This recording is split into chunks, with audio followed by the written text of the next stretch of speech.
टे परिचय देवे मो ना कपिलेन्द्र सेठी। कौन असुविधा है असुविधा कौन हवा आमर ये 50 एकर जमी अच्छी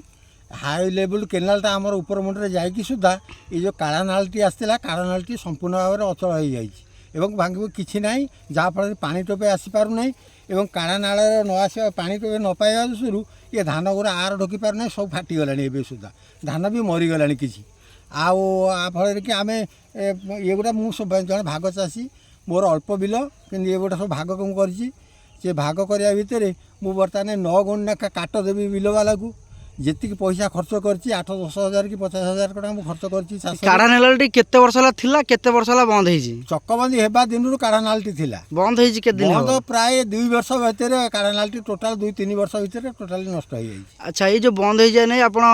लिखित अभियोग काहू करिसंती लिखित वीडियो को करथिलु एबे भी सुधा गोटे वीडियो को दस्तखत करके देइछु दरखास्त लिखि किछि कार्यानुष्ठान है नहीं ना किछि कार्य ताले सरकार को कोन जणेबे सरकार कतिर मोर अनुरोध पुनश्च हाई लेवल केनाल ठो काढ़ा नाल टी रिपेयरिंग करदे आम चाषी कूल उपकृत हेबू आम फसल टी बंचीज। धन्यवाद।